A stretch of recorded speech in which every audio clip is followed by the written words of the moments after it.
Hi friends, എല്ലാവരും ഒരുപോലെ ഇഷ്ടപ്പെടുന്ന ഒരു റൈസ് കേട്ടോ. ഇതിൻ്റെ കൂടെ ഏത് കറിയും കഴിക്കാൻ പറ്റും. അതുമാത്രമല്ല, ഇത് വെറുതെ കഴിച്ചാലും മടുക്കൂല, അത്രയ്ക്ക് ടേസ്റ്റാണ്. പിന്നെ ഇത് ഉണ്ടാക്കിയെടുക്കാനാണെങ്കിലോ ഇത്ര എളുപ്പത്തിലോ എന്ന് വിചാരിക്കും, അത്ര എളുപ്പത്തിലാണ്. പിന്നെ ഇത് അധികം ഓയിലൊന്നും ചേർക്കാണ്ട് ഹെൽത്തി ആയിട്ടുള്ള ഒരു റൈസാണ് കേട്ടോ. അപ്പോൾ നമുക്കിത് എങ്ങനെയാണ് തയ്യാറാക്കുന്നതെന്ന് നോക്കാം. ഞാനിപ്പോൾ 3 കപ്പ് അളവിൽ ജീരകശാല റൈസാണ് എടുത്തിട്ടുള്ളത്. അരി നന്നായിട്ട് കഴുകിയിട്ട് ഒരു 15 മിനിറ്റ് കുതിർക്കാനായിട്ട് മാറ്റി വെക്കുന്നുണ്ട്. പാനിൽ കുറച്ച് ഓയിലും 2 ടേബിൾ സ്പൂൺ നെയ്യും കൂടെ ഒഴിച്ചിട്ട് നമുക്കതൊന്ന് ചൂടായിട്ട് വരുമ്പോൾ അതിലേക്ക് പട്ട, ഗ്രാമ്പു, ഏലക്ക, തക്കോലം, കുറച്ച് കുരുമുളകും ഒരു ബേ ലീഫും കൂടെ ഇട്ടുന്നുണ്ട്. ഇനി അതൊന്ന് പൊട്ടി വരട്ടെ. അപ്പോഴേക്കും നമുക്കിവിടെ കഴുകി ഊറ്റി വെച്ചിട്ടുള്ള റൈസ് എടുത്തിട്ട് അത് ഒന്ന് ഇട്ട് കൊടുത്തിട്ട് ചെറുതായിട്ടൊന്ന് റോസ്റ്റ് ചെയ്തെടുക്കണം കേട്ടോ. റോസ്റ്റ് എന്നൊക്കെ പറഞ്ഞു കഴിഞ്ഞാൽ ആ ഒരു അരിയുടെ കളറ് ചെറുതായിട്ടൊന്ന് മാറണം, ഒരു ഏകദേശം 1 മിനിറ്റൊക്കെ ഒന്ന് ഇളക്കിയാൽ മതി. ഇങ്ങനെ ചെയ്യണത് എന്തിനാണെന്ന് വെച്ച് കഴിഞ്ഞാൽ അരി പെട്ടെന്ന് വെന്ത് കുഴഞ്ഞു പോകാതൊക്കെ ഇരിക്കാനായിട്ടും നല്ല ഫ്രഷായിട്ട് ഇങ്ങനെ മണി പോലെ ഇരിക്കണ്ടേ, അതിന് വേണ്ടിയിട്ടാണ്. ഇനി ഇതിലേക്ക് നമ്മൾ 3 കപ്പ് അരിക്ക് 6 കപ്പ് എന്ന അളവിൽ തന്നെയാണ് കേട്ടോ വെള്ളം ഞാൻ ഒഴിക്കുന്നത്. അരി എടുത്ത പാത്രത്തിൽ കൃത്യമായിട്ട് അളന്നെടുത്താൽ മതി. ഇനി നമുക്ക് ഇതിലേക്ക് ആവശ്യത്തിന് ഉപ്പും കൂടിയിട്ട് നന്നായിട്ടൊന്ന് ഇളക്കിയിട്ട് അടച്ച് വെച്ചിട്ട് ഒരു മീഡിയം ഫ്ലെയിമിൽ കുക്ക് ചെയ്തെടുക്കാം.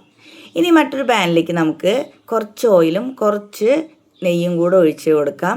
പിന്നെ ഇത്രയും ഇൻഗ്രീഡിയൻസ് അരിഞ്ഞ് വെച്ചിട്ടുണ്ട്. 2 ക്യാരറ്റ്, ഒരു പകുതി പൈനാപ്പിൾ, ഒരു വലിയ സവാള ചോപ്പ് ചെയ്ത് വെച്ചിട്ടുണ്ട് കേട്ടോ. പാനിൽ ഓയിലും ഗീയും ചൂടായിട്ട് വരുന്ന സമയത്ത് നമുക്കിതിലേക്ക് നട്ട്സും റൈസിൻസും ഇട്ട് കൊടുക്കാം. അതൊന്ന് ചെറിയതായിട്ട് കളറൊക്കെ ഒന്ന് മാറി വരുന്ന സമയത്ത് നമുക്കിതിലേക്ക് ചോപ്പ് ചെയ്തിട്ടുള്ള സവാളയാണ് ആദ്യം ചേർത്ത് കൊടുക്കുന്നത്. ഇനി ചെറുതായിട്ടൊന്ന് വഴറ്റി കൊടുക്കാം കേട്ടോ. ഒന്ന് കളറ് മാറിയാൽ മതി. അതായത് ഒരു 2-3 ഇളക്കാവുമ്പോഴേക്ക് തന്നെ സവാളയുടെ കളറൊക്കെ മാറിയിട്ടുണ്ടാവും. അപ്പോൾ ഇതിലേക്ക് നമുക്ക് ക്യാരറ്റ് ചെറുതായിട്ട് ചോപ്പ് ചെയ്തതും പിന്നെ അതൊന്ന് വഴറ്റി വരുമ്പോഴാണ് കേട്ടോ അതിലേക്ക് നമ്മൾ പൈനാപ്പിൾ ഇട്ട് കൊടുക്കുന്നത്. അപ്പോൾ ഈ പൈനാപ്പിളും ക്യാരറ്റൊക്കെ ചേർന്നിട്ട് ഒരു പ്രത്യേക രുചിയാണ് കേട്ടോ ഈ ഒരു റൈസിന് തരുന്നത്. പൈനാപ്പിൾ നമുക്ക് വേണമെന്നുണ്ടെങ്കിൽ കുറച്ചും കൂടെ കൂടുതൽ അളവെടുക്കാം.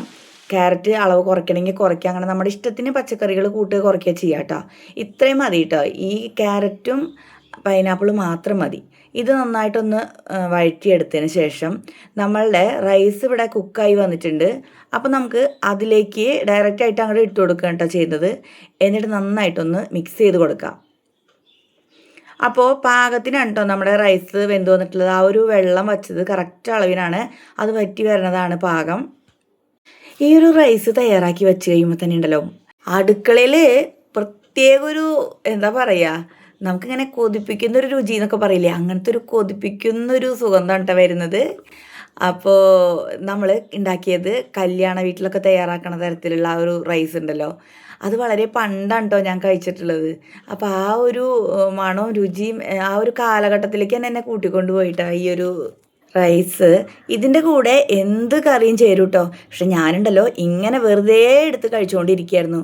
അപ്പോൾ തീർച്ചയായിട്ടും തയ്യാറാക്കി നോക്കണേ. പിന്നെ ഇതിൻ്റെ കൂടെ കഴിക്കാനുള്ള കറി, അതിൻ്റെ റെസിപ്പി ഞാൻ വീഡിയോ ഉടനെ അപ്ലോഡ് ചെയ്യാം കേട്ടോ. അപ്പോൾ ഇന്നത്തെ റെസിപ്പി നിങ്ങൾക്ക് എല്ലാവർക്കും ഇഷ്ടമായിട്ടുണ്ടാകുന്ന കരുതുന്നു. ഇഷ്ടമായി എന്നുണ്ടെങ്കിൽ ലൈക്ക് ചെയ്യാനായിട്ട് മറക്കല്ലേ കേട്ടോ. Thanks for watching.